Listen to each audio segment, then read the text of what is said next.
Hey, what's up? This your girl, Say the Star on WSWT Internet Radio. Thank you guys for tuning in. Thank you for all the love. Thank you for all the support. Got a special guest in the building. But before I introduce this king, I would like to tell everybody to go to the website at www.wswt Internet Radio. Don't forget to subscribe to the station. Also, anybody that's looking to do movies, that's looking to do commercials, whatever it may be, please have them to email me at sadiewalker1127@gmail.com. And so we can get it in, y'all. It's going down. I'm opening up doors for entrepreneurs, for our community, so our community can grow, because we are so behind on so many different levels. And it's time for us to rise up and do our thing. And I'm really big on building a community, building up our Black community to where it's supposed to be. God chose me for this moment and this time, and I'm here to open up them doors for everybody. So without further ado, got a special guest in the building, y'all. He got a powerful testimony that's going to really help a lot of our young men out here, and a lot of our young women too. This helps to build us up and just to put us on the right path.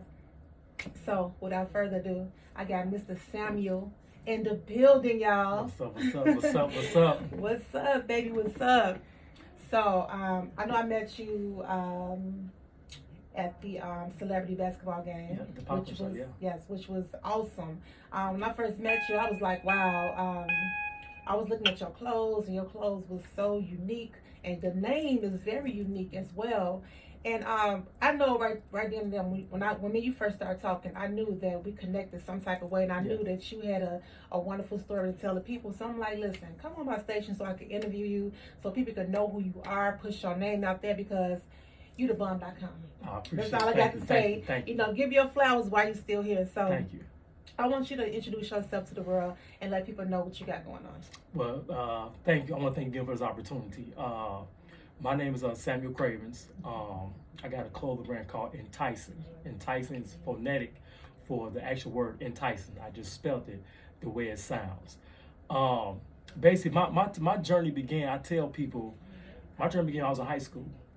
And I was a freshman in high school. I think it was the first day of school. And a teacher, he was a Caucasian teacher, and he had asked the class a question: what was the capital of North Dakota? And he did it in a sarcastic way. He said, I'm pretty sure none of you guys know what the answer is. Right. But I knew the answer was. So I raised my hand. I said, Bismarck. He looked at me with surprise. He's like, that's right. Wow. So when I said that, I got kind of excited. I said, okay, I'm smart. I like this. Right. And it was a guy, another kid sitting in front of me. He turned around and looked at me. He's old lame nerd. Right. So I'm like, so I took the step. I was like, so I realized it's not cool to be smart.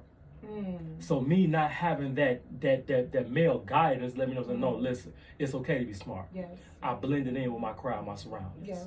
So I became something that I really wasn't. I watered down my intelligence. I pretended to be stupid. I pretended not to know anything. I hung out in the streets and everything. Wow. And so at the age of 17, 1997, I got arrested for armed robbery, and I went to jail. I did 2.5 years. Wow. But while I was there, I didn't learn anything. Wow. I was there with all my friends. We was running around. We was gang banging. The penitentiary they say was wide open. I literally didn't learn anything. I got my GED.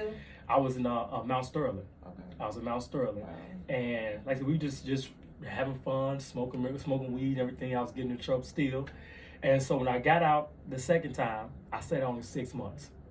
I called myself. I tried to do the right thing, and so to speak. I was going to Lincoln Tech to fix on cars, but I didn't have a job, so I needed money. So it was a guy that I was going to school with. He was 20 years older than me. He was 40. I was 20 years old. And I told him my story, and he's like, I was arrested too. And I tell people, I take responsibility for my actions. Can't nobody tell me to do anything. I take full responsibility for my actions. I did what I did. Right. So, but he knew I was young and impressionable. He took advantage of my youth. And he basically had used my strength, my wit and everything. And so we just did a lot of different things, a lot of different things. And so I got arrested again 6 months after me being released. Wow. But this time it was different. It was different. So when I was in the police station, and I got one phone call, called my mother. And I heard my sister in the background, because whenever I called my mother, it was a call ID back then. She knew exactly what was going on. And she said, Sam, what did I do to you? And she started to cry. My sister's in the background crying. And I just gave the phone back to Officer and hung. I couldn't take it. So that right there was the major turning point in my life. I was like, well, you know what? I can't do this anymore. I knew for a fact I was going to jail for a long time. I knew that. So, and I was going back and forth to court for days. They literally let me sleep. They did torture me. I like to say that they gave me sleeping pills. Really? Yes, they did. They put it in the can. I didn't know I was thirsty, and the can of pop was open, so I drunk it. And like 20 minutes later, I just couldn't control my sleep. I was just sleeping. You mean to tell me the police department? You went to the police department. The police department, yes. And they gave you sleeping pills. They put sleeping pills in my pop. Wow, that's interesting. To keep me. So I was going to sleep. Every time they came in and used to hit me and wake me up. Wow. Wake me up. To tell what's going on. I was just nodding off. I couldn't take it. So I was going to different courts and everything. I had cases everywhere. And so when I went and stood before the judge, like I said, my mother, she basically wrote me off. All my so-called friends, girlfriends, I was just alone. Wow. And so I went and stood before the judge. I had a public defender, and the judge told me, Mr. Cravens, I'm gonna try to give you natural life. You're the habitual criminal. Wow. And I was just shocked. I was like, wow. Like natural life. So I was like, well, I said, I'm not doing natural life. So I started contemplating suicide. Wow. I started contemplating suicide. So by me knowing the Cook County system, I knew that, okay, well, if I go to Division 11, they have tiers. I can... No, what is tiers? Tiers, like it's 2 levels. Okay. So you have a downstairs and you have an upstairs. Okay. So I said, well, if I go to Division 11, I can wrap the sheet around my neck, wow. tie it, I was thinking, wow. and tie it around the banister and just run and jump off. Wow. They didn't send me to Division 11, they sent me to Division 10. It was 1 level. Wow, that was God. That was God. So the second, I said, well, wow. Next time I go to court, I'm just going to grab the officer's gun. They just got to kill me. I'm not doing natural life. Wow. So next time I went to court, they had me shackled like this. I couldn't move my hands. And then I was like, why y'all got me shackled? Well, you going, they tried to send me to Wisconsin. I was like, I never even been in Wisconsin. They had literally had me shackled like this. Wow. I was like, I said, well, I can't do that now. So the third, it's like they knew. They knew. It's like they knew. I'm like, how they know? I'm thinking this in mind. How did they know? Right. Like I said, it was God. My third escape was, I said, well, my rappy, he's older and he has heart pills. I knew that from me reading and being smart, I knew that if I took a bunch of those heart pills, it would stop my heart and I'd be dead. Wow. So I said, okay, the next time I go, I'm just gonna take his pills. They split us up. We won't go to court no more. Wow. So now I'm sitting. I'm like, wow. I was like, man, I said, I cannot believe this. I said, I can't even kill myself. I cannot believe this. So I'm sitting in the day room, and I used to sit in the day room, rock back and forth, and literally pull my hair out. Wow. But I didn't have nobody in my corner, nobody to call. I was like, well, I don't know what I'm gonna do from here. So it was a guy named Johnny. He came up to me. He said, hey, what's going on? What's going on, Sam? I looked at him. I said, what's up, man? He said, man, why don't you have Bible study on the deck? He said, why don't you come to Bible study? I said, man, I'm not coming to Bible study, man. What's wrong with you? I said, nah, man, I ain't got time for that. And he looked at me. He said, brother, it's never too late. And that really rung in my head because that was something I was always telling myself in my mind. It's too late. It's too late. I never told nobody else that. So for him to say that, you were so young. I was 20 years old. Wow. I was 20. I literally grew up in jail. Wow. So fast forward. So I started going to Bible study. I started just changing my life and everything, just praying. And I prayed that night. I mean, I went to say I prayed. I said, God, I need help. I said, I don't know if you're real. I don't know if you deal with me, but I need help. He said, I heard a voice say, I said, I got you. The next day, I called my mother. She sent me a phone call. I talked to her. I apologized. She said, okay, I'm going to help you. She got me a lawyer. Paid lawyer came in. He corrected everything. He said, no, they can't give you natural life because they put a case on that you didn't do. So they took care of that and everything. That was so. Eventually, do you mind telling us why you went to jail? Like armed robbery. Okay. I had a string of armed robberies. Did you natural life for armed robbery? I had a string of armed robberies. Wow. String. And they knew it was you. They knew it was me. Right. But they tried to close open cases. They was putting cases on that I never did. Oh, wow. So it was so many. They tried to give me at least about 20 armed robbery cases. Wow. And I was on parole for armed robbery. Right. And then my juvenile record, they trying to bring that in, but that's what they tried to give me natural life. I had carjacks in my juvenile record. Right. And so the lawyer came and said, no, that's juvenile. You can't bring that into as adult. So that's how they corrected that. And so they eventually gave me 20 years. And the judge, he stood before me and said, Mr. Crazy, I'm going to give you 20 years. He said, because you did what you did, and I believe that this be enough time so you can sit down and think about it and get your life together. You know, he said, but if I see you again, he said, you'll never see the light of day. Wow. I said, you will have no problem. I mean, judge, your honor. Whatever. 20 years. Right. I said, I do that. So I spent 10 years in penitentiary. I did all my 20s in the penitentiary. And while I was there, I just started to change. As I started going to school, I started praying more. I started to just realize I do have time. I realized it is okay to be smart. Yeah. It is okay to know things. Yeah. It is okay to be you. Yeah. And that's something that I didn't understand in high school. And I know a lot of people felt the same way. They water down their intelligence just to fit in. You know what I'm saying? I know that was my era. I know this era is probably something different. Yeah. But my era... It's still the same. It's still the same? It's still the same. You know, I find myself trying to tell my daughter that, and I tell my daughter because I notice how when I be teaching how to go over homework, I said, Zari, her name is Azaria. And I said, you know this. We went over this. Why you pretend like you don't know it? And I had to tell her, I said, Zari, it's okay to be smart. Mm-hmm. I said, it's okay to be smart. It's okay to be you. I said, you're beautiful. Don't let nobody tell you you're not. Yes. There's nothing wrong with your skin. It's okay to be smart. Yes. Be you. Yes. And flourish in it. I said, don't make the same mistake your daddy did. Mm-hmm. You know, so right now, my clothing line. So my clothing line came... Wait, before we get into the clothing line, I want to ask you another question. Sure, go ahead. Because you hit a lot of topics, mm-hmm. you know, just on a daily basis where people just go through every day. Mm-hmm. You know, even like in the era that we live in right now, you talked about when you first went to jail, you were 17 years old, you know, and you also talked about how when you was a kid, how you was smart and you answered questions that nobody else could even think of because, you know, what was that, Idaho? North Dakota. North Dakota. You know, North Dakota is places that people really don't even recognize or really talk about. And also, you know, just being in school. So can I just take you back there for a minute? Sure. Okay, so I look at the era that we live in today, and I look at how a lot of kids, you know, going through different things, and some kids is smart, some kids is not, but the thing is how the school system is in America. Mm-hmm. And I look at that, and I just look at the fact how a lot of kids is walking around with low self-esteem, and they are afraid to just be themselves because they got the other kids on the other end telling them, you know, if you say this or say that, you know, you a nerd, you a lame, and you too smart for me, or, you know what I'm saying, just to pull your confidence down. But it's like how you tried to fit in with the wrong crowd because you was on a much different level than them. Mm-hmm. And you tried to fit in by trying to act like them. And that's what the kids do today. You know what I'm saying? It's like a cycle that keeps going on and on and on. How do you think we can break that cycle with our kids? Because you talk about your daughter, how she's you went over her, you know, homework with her several times, and it's like that thing in the back of her head, you know, maybe she going through something in school. Maybe the kids doing her the same way you was being done. Because I know my son go through that as well. Mm-hmm. You know, if he don't want to be too smart. He don't want to, you know, do this or do that because he feel like, well, I'm going to be a lame. You know, so it's like the same cycle that must be broken in our lives and in our kids' lives and in the generation that we live in to come. So how do you think we can break that curse, that generational curse from off our kids? I think, as you said, that first thing came to mind, like exposure.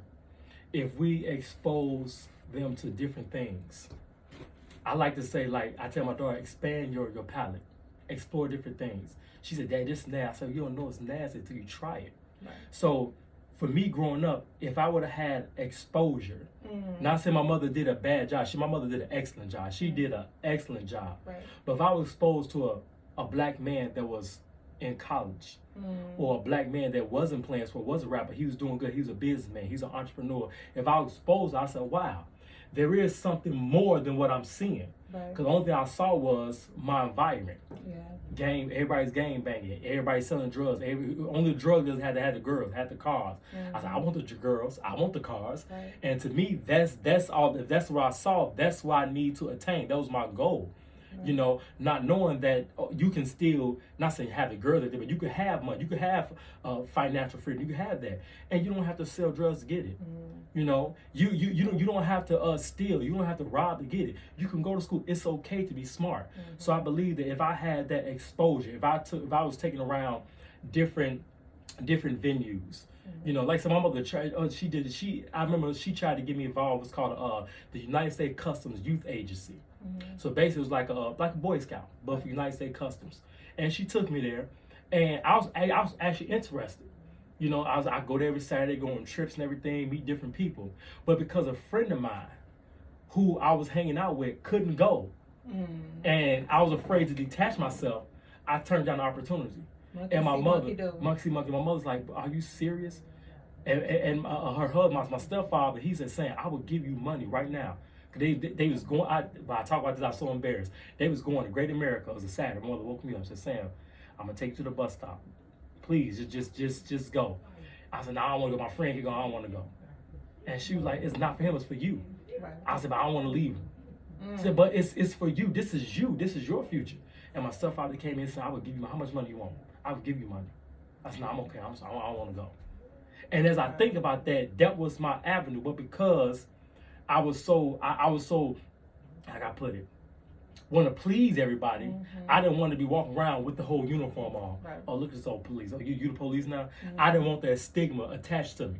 I wanted to stay in the street. Not knowing that was my outlet. That could have been my avenue. That could be my way to be exposed to different things.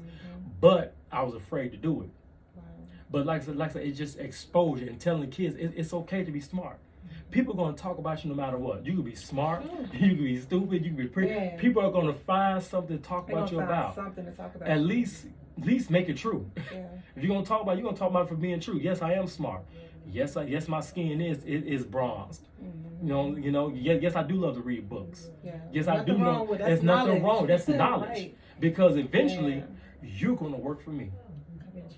Eventually, you're going to work for me. Now, I just your friend that you was attached to, that was your homie, that was your, you know what I'm saying, your buddy. And it's like, as we grow up and get older, we would like, you don't even see that person no more. Nope. Don't have no contact with this person. We doing all this. We missing out on our childhood life because we trying to, like you said, trying to please people. Yes.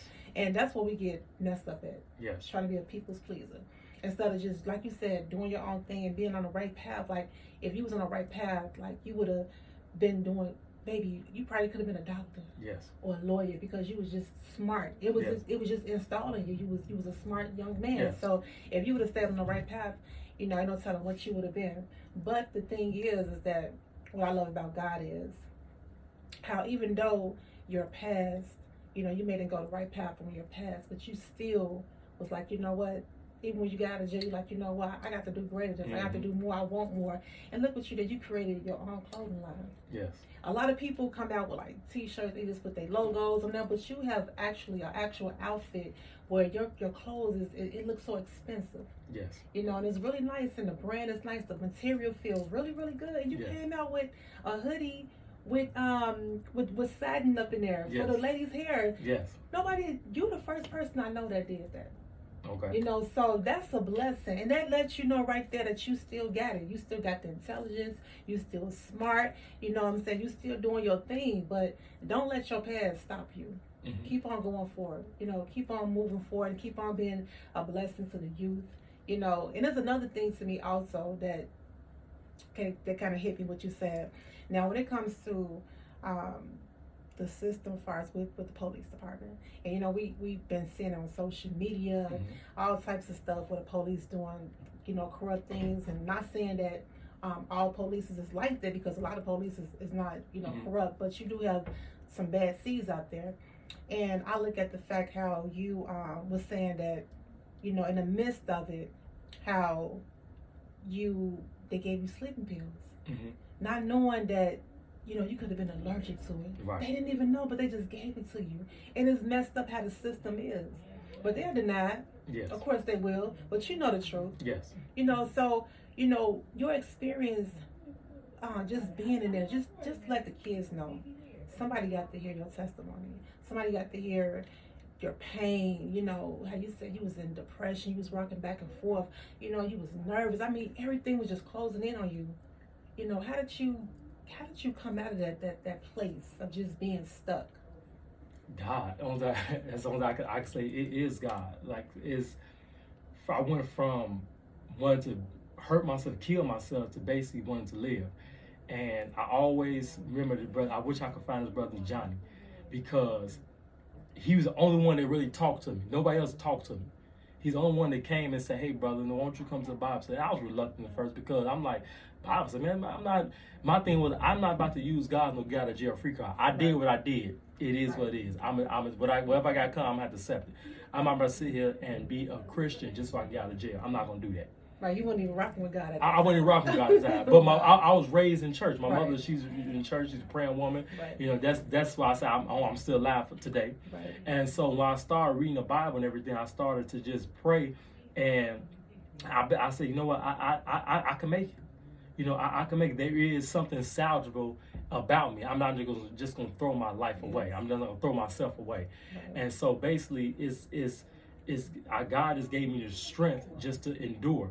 You know, I've known a lot of people that I was incarcerated with that got out and couldn't make it. Mm-hmm. A lot of people that I got out with that were with me, going to church and everything, are successful. Like, I know a lot of people that I still do right now are very successful. Pastor Zilza Trotter, he's a pastor out in Boulder, brother, beautiful brother, successful brother. Tyrone Crowder, the list goes on. These are brothers I attached myself to while I was there. Oh, so they was in jail as well. Oh yes. Wow. I have a list of people that I was in jail with, incarcerated, that got out, and business owners. They run a non-profit organization, pastors. Because it make you sit down and you have to give you a chance to think and clear your mind. Exactly. You say, you know, I don't want to do that no more. I don't want to do it no more. You know, I don't want to game anymore. I don't want to do that no more. So I sat down and I used writing as my catharsis. Mm-hmm. I didn't know I love writing. I did not realize that. Wow, it came out of you. It just came out. Right? It came out. I was writing, and I wrote movies. I wrote plays. I wrote Wow. poems. Wow. I wrote books, all while I was incarcerated. I used to grab my paper, sit down, and just start writing. What was on my mind to start writing? Even to this day, if something comes to mind, I wake up and I just take my phone and jot down some notes real fast. Right. You know, so it's just writing is my catharsis. That's how I release, because I didn't really have anybody to talk to. Wow. So I just use that just to get off my chest, so it'll be on my mind and everything. So yeah. Wow. So how do you think, what do you think that, now I know you came, you know, you've been through a lot in your life. It's like, by me sitting here just like, oh my God, I want to cry, like, oh my God, like, because it just hurt me to see, you know, our people just being at the place where we're not, where we're supposed to. We're supposed to be in a higher place, but it's like, the system of this world has really put us in a bad place. Yes. And you know what I'm saying? I love to see the fact that you overcame that. Mm-hmm. And you woke up. And you are still waking up. We all still waking Yes. up. Because we all was stuck in a system somewhere in our lives. You know, somebody may didn't do what you did, but they probably did something else. You know what I'm saying? So they had to sit down and think for a minute. They out of that situation. They like, you know what? I can do great things. I wish I can go back and just change some things in my childhood life. Yes. You know what I'm saying? I wouldn't mind being a lame in school, you know, because that lame being in school would have took you further and further, you know? So it's like, it's just so much that broken down the Black community and broken down our families. You know, I don't know what year you was born or whatever, but I know, like, I'm an 80s baby, so it's like, I love the 80s, you know. But it's like, you know, coming up, I remember looking at the movies from back in the 70s and the 60s and stuff, and how Black families used to be. Yes. You know, they was, you know, just had that connection, and, you know, and it's something how when everything, you know, when the government and, you know, different ones was seeing how the Black family was just rising up on so many different levels. It was one movie called, I think it was Claudia, how she was a mother, she had all these kids, and the kid, one son went to gangbang, and one daughter was liking boys. So it's like she was trying to function her household, and they show how, you know, how the public aid people come in the house and just check your house and see if it's a man living there. If a man living there, you get cut off. You know, it's just something how the system just snuck in on us and split up the homes, split up the families, because they know we're great people. Yes. You know, and we are very smart people.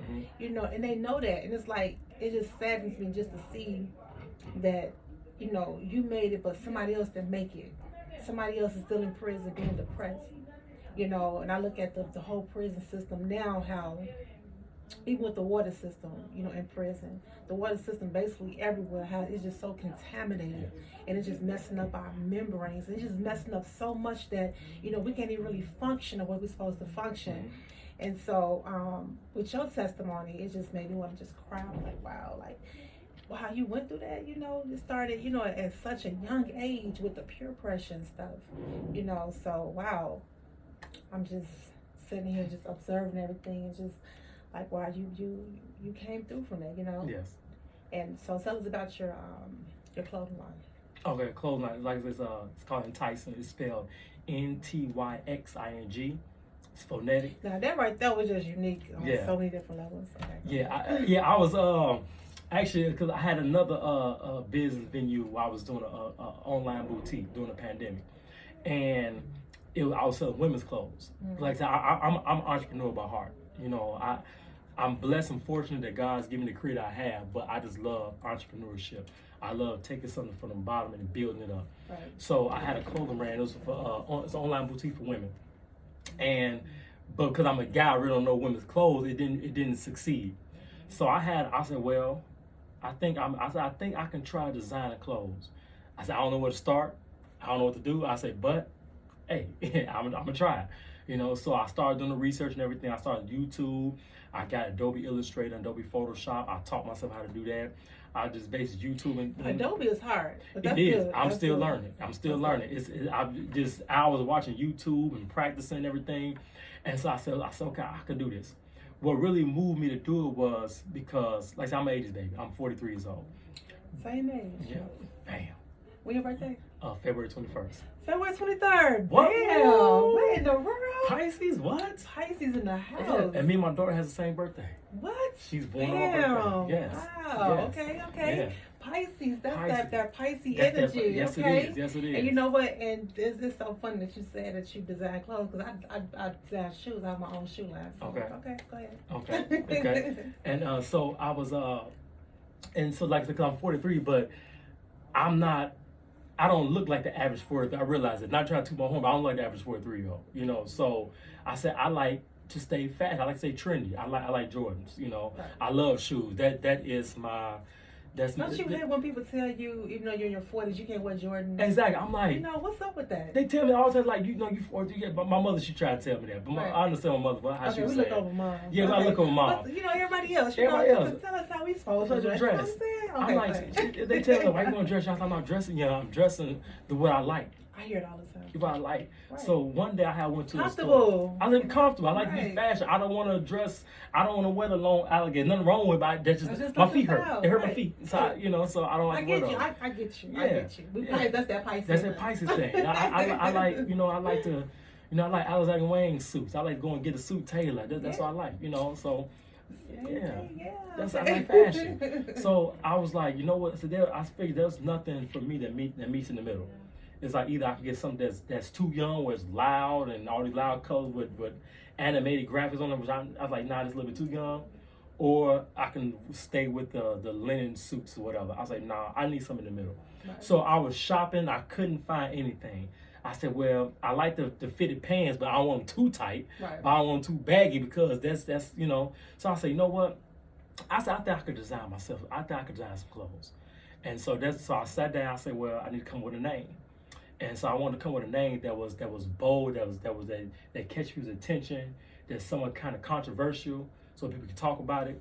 And so I was gonna call it Enticing, just spelled Enticing. And a friend of mine, she was like, "Nah, you can't just spell it like that. You gotta make people work for it." That's what you mean. I said, that's just it's too easy. Make them work for it. So I sat down one night. It was a pandemic. I had nothing else to do. I sat down. So I'm just writing down stuff right now stuff. So I say, you know what? Enticing. I'm just gonna spell it how it sound. And so I came up with it, Ntyxing. And so I looked at it. I say, you know what? That's it. That's it. Yeah. That's it. And I went. Damn. Yep, that's it. Because I know when I first met you, and I was like, what did I say? He was like, Yeah. say it the way it's spelled. I'm like, entice. He's like, entice. I'm like, wow, okay. Yeah. That's really unique, really, really different. Really Yeah. different. So, wow, I'm just, you know, we Pisces up in the building, you Pisces, know. we represent. I know, representing hard up in Yes. here. You know, so, wow, I'm just really shocked. And we the same age, birthday. Birthday, a couple days after each other. Yeah, like Yeah. wow, what a coincidence. Yes. Wow, that's what's up. Now, you know, now going back until, because I just love talking about different things like that. So I know, man, you both, we 80s babies and all that good stuff. 80s baby represent. So what part of Chicago you come from? East Side. East Side, okay. East Side. I went to Hyde Park High School, born and raised over East, as long as I can remember. My mother be on the East Side. Right now I reside in the hundreds. God has blessed me to buy a house. Wow. 4 years after I was released. What? Congratulations. I was out 4 years, and I studied credit. I said, okay, I got to get my credit together.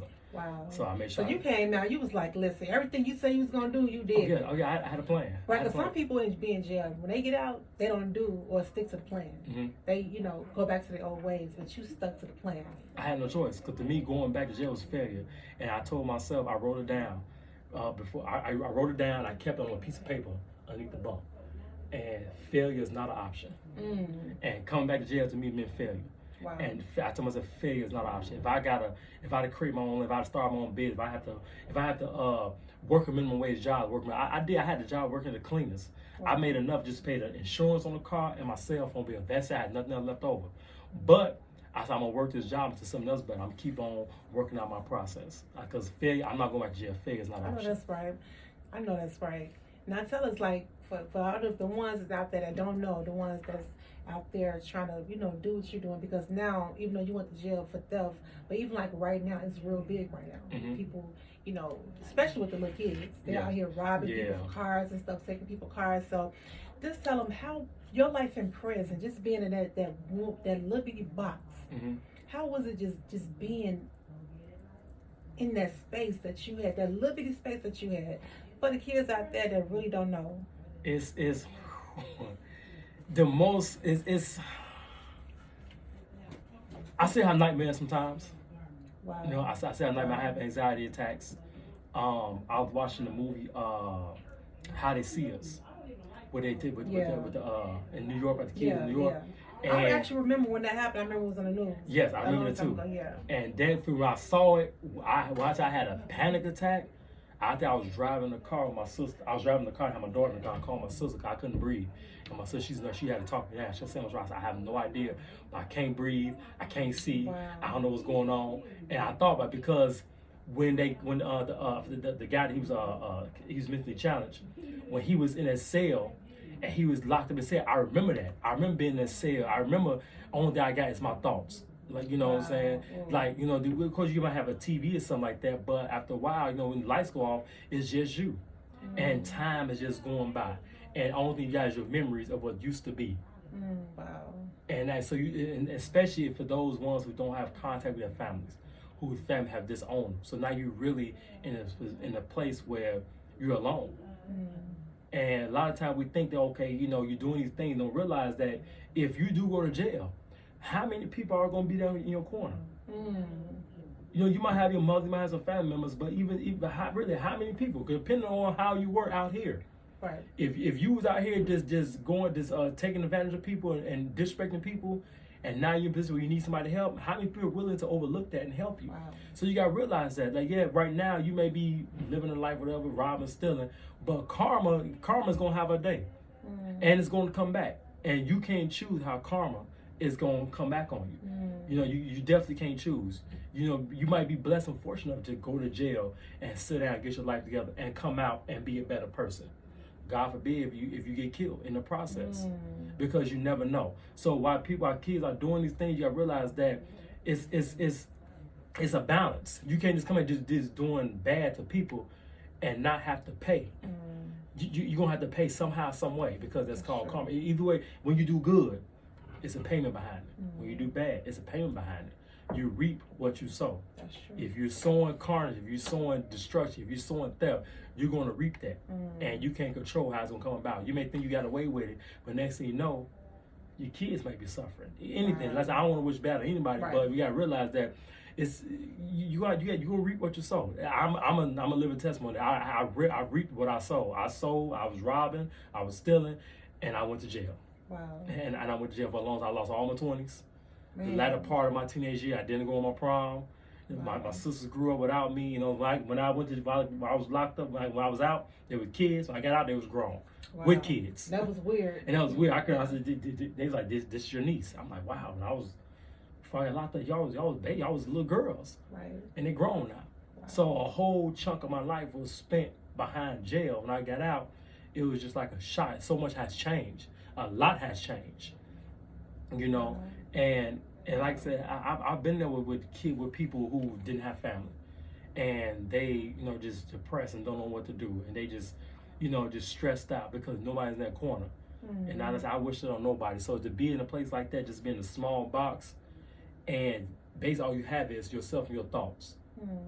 Wow. You know, so it's not a place you want to be. Trust me, it's not. Wow. It is jail. Is you don't want to go to jail, especially Cook County. You don't want to go there. Well, because you know, just looking at you know, different movies and stuff, and the movies and the videos and stuff, they make it look real interesting, like they out here playing cards and living their life in prison. So, you know, the kids now, they put that image in their mind. They say, okay, Right. I don't mind going to jail because they kick it, they play this, they do this, they playing spades all day, and they walking around there. But it's really not like that. It's not like that. It's not like that because I don't know what kind was there, but I'm pretty sure like during the pandemic, I'm pretty sure they was in the cell in Carson. Because anything something like that, they're gonna lock you in the cell until they can figure out what's going on. Because the pandemic shut down the whole world. Yeah. The whole world was shut down. So I'm pretty sure they shut down the penitentiary system. And just imagine, what if you were sick? Mm. The medical assistance in the penitentiary is not good. Wow. You can die in jail for something that probably could have been resolved out here with ease because they don't care. They don't care. They use experimental drugs on you. You know, in prison? Yes, like if they have like a okay, I had asthma, and so I was going to get an asthma pump. You know, I feel like every 3 months they gave me an asthma pump, but I know the asthma kept changing. I'm like, what is it? Oh, it's new asthma pump.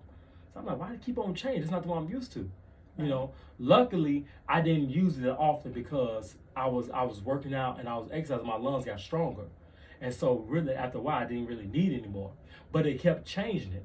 And so I'm thinking, I was thinking to myself, I bet any kind of money, this is experiment. Because why wouldn't they experiment on people in jail that don't care about? Right. You know, so, and I was thinking about all the other medications that they probably experimenting with people in penitentiary. Mm-hmm. You know, and who's going to come to your defense? Who's going to believe you? Wow. Because to the world, you just scum of the earth. Wow. You know, so. Wow. I just think of so many people that's in jail that, you know, that's in they innocent. Some people have not done anything. And just, I look at one guy, I think he just got out maybe like a month ago or maybe 2 weeks. It was something like that. And he was in jail for 30-something years, you know, for a crime that he never committed.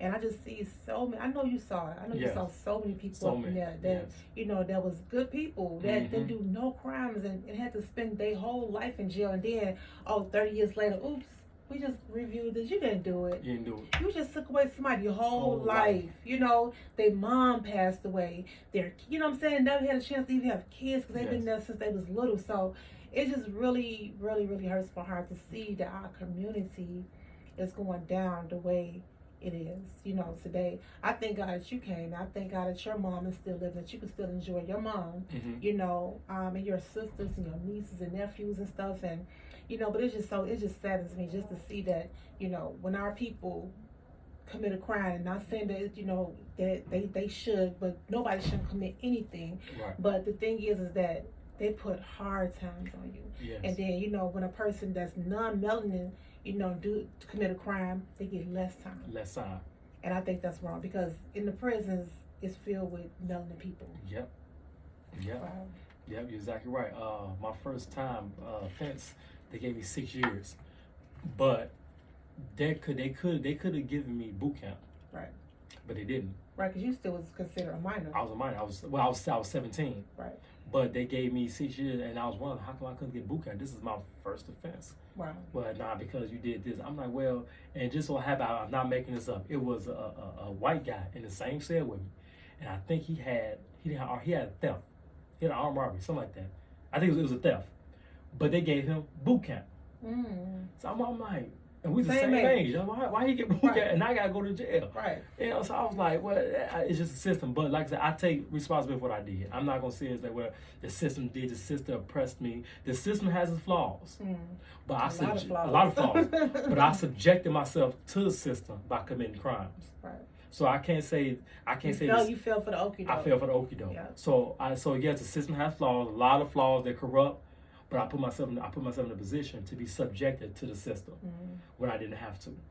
I think it's, especially, growing up, in our communities, and, because sometimes we don't have as much activities going on like other communities might have. And then when you go to our community, you got to pay all this amount of money. But coming up in the 80s, early 90s, I think they start charging. Because I know, like, when I was growing up, a lot of things was free. Mm-hmm. So it did keep a lot of kids off the street.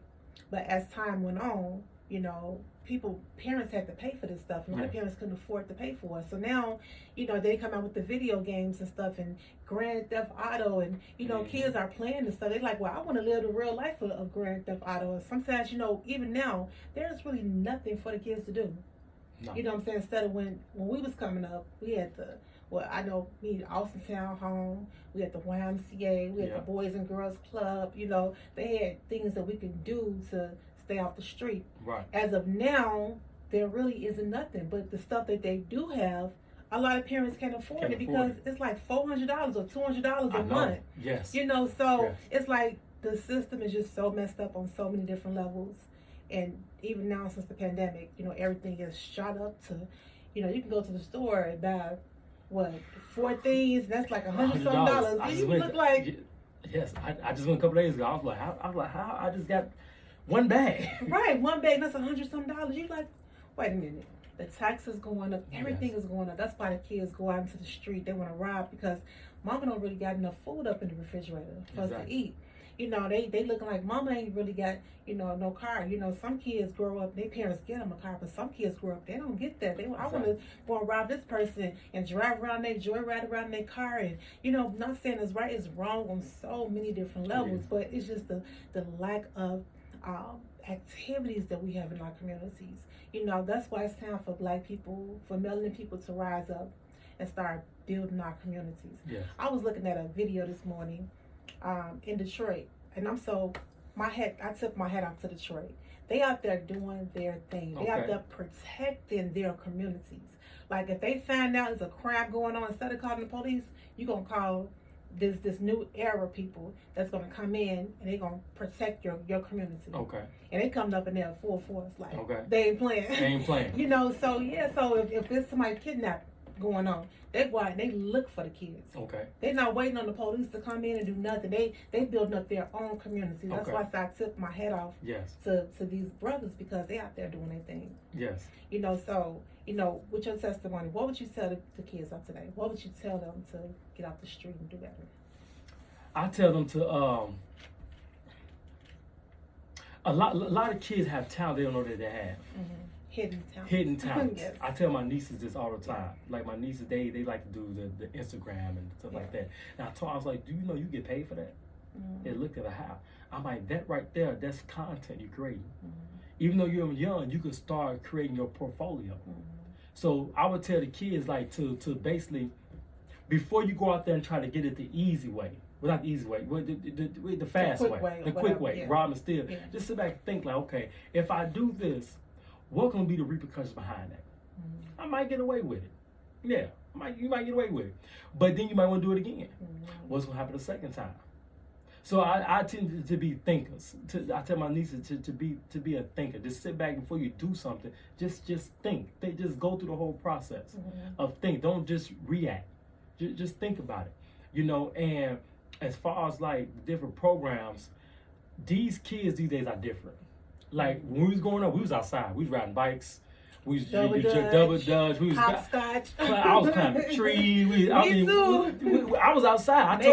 I told my niece, I said, I'll get up on Saturday at 8 o'clock in the morning. I ain't coming back until the lights come on. Yeah. I'm coming. When the street lights come on, you better be in front of the house. I'm back. My bike, we get on our bikes, we ride. Yeah, but right. these days, everywhere. Oh my God. Everywhere. Oh, I used to ride to the lake from me, my friend. Oh my God. Just have fun. Have fun. But it's different. Nowadays, I wouldn't let my daughter ride down there because the times is different. So now we're kind of sheltering our kids more, and then with technology. So I believe that it's like not so much like we had to like change with the time, but we have to realize we have to accommodate with technology. So as opposed like, okay, yeah, you might have like certain programs where it's like you have like basketball, Right. but also why don't you teach social media, how to create their own social media content, teach them how to be marketers. Yeah. Teach them how to start their own e-commerce business. AI is big right now. Teach them how to do AI. Teach them how to do Adobe Illustrator. Teach them how to edit video. Teach them something that they're already doing for Something's free. gonna be complicated, but keep them in there and say, you know, I can figure this out. It's great. Exactly. It's gonna keep them busy. It's gonna mess with their minds a little bit. Exactly. So I agree with you. So I think that you may have more programs that's tuned to technology, Yeah. because technology is growing, and then we like the next generation. We don't want them to be left behind, No. because the technology grows. Who's gonna be the one learning it? Exactly. The palm color people. You know, I hate to say it, Yeah. and then we're gonna be employees, or we're gonna be out of a job, because now the automation is basically trying to take over. Yeah. So now it's like what used to be a job for like our teenagers is now been taken by robots. So why not teach our kids, okay, well, flipping burgers may have been cool for when you were 16, 17, or 15, a nice job while you're in high school, but now it's gone. So what I'm gonna do, I'm gonna teach you how to program it. Yes. That's why I told my son to go to school for computers, because I'm like, Exactly. technology is gonna be the thing. Yep. All this other stuff that they got, don't go for business. It's nothing wrong with going for that, but make sure you shoot at the learn how to work computers and stuff, and computer programming and different things like that, because that right there is going to be the new era right there. Yes. Because like you said, it's taking over. It's taking over. They got robots as people, you know, Yes. with people face. You couldn't even tell the difference. Couldn't tell the difference. You know, so it's time. It's most definitely time for a change. It's time for our kids to really look at things different, because they are our future. You know, once we gone, they step in. Exactly. You know, who gonna be our next president? You know, our kids have to be on a total different level, instead of, you know, out here just doing all type of crazy stuff. It's time for a change to be made in our community, and it's time for us to live like we're supposed to live. We're supposed to live off the fruits of the land. Yep. We're not doing that. You know, we eating food that we don't even know we're eating. Don't know what they're putting in it. Don't know nothing. You know, I know somebody that worked in a food plant, and they was saying when the food gets shipped from all these different countries, and by the time it comes to America, they was saying that it have mold and it be rotten. They some just wash it off and ship it to them. You know what I'm saying? So we eating junk. We eating, you know, we don't know what it's coming from different countries. Exactly. So we really don't know what we're really eating. Exactly. You we know. don't. So my thing is that we have to really get to the place in our life where we have to make changes and go back to the roots of the nature, where we're supposed to actually connect with the earth. Exactly. And it's time for change. That's what God wants us to be. God wants us to connect back to the earth like we supposed to. Exactly. I remember growing up, we always saw apple trees and in the yards. My grandma, you she had don't a even garden. see it no more. Nope. They had the berry trees and stuff. You go and sneak in your neighbor's yard and steal an apple or something. Yep. You know, but you don't see stuff like that. What happens to all that? They cut them down because now they got to build more infrastructure. They want to build more buildings, more houses, things like that. So And put up fake trees. put up fake trees. so yeah. But I do get the earth. Yeah, 'cause I remember my grandma. She had a garden. Oh, she loved her garden. And my mother, we used to go over there and help her. You know, kind of like, you know, I deal with it. I didn't really know much about it, but she loved her garden. Right. And when and my mother used to get lots of food from her, greens, green beans, tomatoes. My mother wasn't going to the store. She was going to my mother's house, to the garden. But that's what they and getting did the back food. then. My mother had that too. We had a garden. My mother grew greens and stuff, and you know, that's what we had back then. I had a cousin. They had like a big old berry tree. Yep. You know, we go over there and get the berries off the tree and put sugar on it and wash. You know, I just miss those days where everything was just, it was better. Yes. What we live in right now is everything is just, it's different. Yes, it's different for the culture. Yes. It's different for the culture. Now, I know you got your clothing line, and this is one of your sweaters that you are wearing. Yes. Hoodies, and people, we love hoodies. The kids these days, they wear hoodies in the summertime. My niece wear hoodies. Man, it be 100 degrees you're not out. hot. Right, you're not sweaty, right? Like but that's what they wear. Yeah. So I want people to, if you have like a demonstration, you can show the camera. I know you got one on you fronting one right now. Yes. Yes. So is the material of this? Can I get one too so I can put it on the camera? And I want to explain the material, because when I first touched it, when was that? Saturday. I was like, this is really awesome. The fabric is very different. This is actually yours. Thank you. That's a satin line hoodie right there. Wow, this is really nice. Yes. This is nice. Yes. So, look, y'all, this is really, really different. Oh my God, I'm so excited. Now, this right here is the hoodie, and it have satin in it for the women. I'm telling y'all, this is awesome. I'm most definitely gonna front this on my social media page. This is really, really nice. Thank you so much. No problem. And if you can stand up and stuff, let people see. Yes. Now with this, y'all, as you know, if I touch it, Sure, go ahead. Sure. the material of this Yes. is really, really nice. It's not like your regular cotton. I don't know, this cotton, It's 100% French terry cotton. right? It feels different. Yes. Like the cotton and everything feels very expensive. And I'm looking now. Do that one have the Yes. The emboss in the hood. Wow! Yes. Look at this, y'all. Yep. Oh my You see God! it? Oh my God! Wow! What made you come up with this? Like that is awesome. I was sitting back thinking, and I was looking at different type of hoodies, and me, I like to like just experiment. I said, well, why do I always have to put a logo on the front? I was like, what else can I put a logo in if somebody's not doing? I said, well, you know what? I think I'm gonna say maybe I put it on the hood. And so as I was going through my vendor list, and that's why I came across the 3D emboss. And I started looking up, I said, 3D emboss, I said, I can do that. And so I told her, I said, hey, can you put my logo on the hood like this? They, yeah, we can do that. And so it cost a lot, but they did it, and it turned out, it turned out really good. That is really nice. It kind of remind me of when the boxes and stuff, how they put the hoodie on, Yes. and it got the logos and stuff right there. Yeah. Like that is really unique. That's really nice. I really do love your style. That's really, really nice. Now, how much are you selling? Because you got the whole jumper set. You got the hoodie, you got the hat, you got the sweatpants. So tell them with everything, how much would that whole set be? Well, this is just a hoodie. So this hoodie right now, I think is on the website. I think it's 20% off. You go there, I think it's like $70. I think like $70 right now. This hoodie is $70. Okay.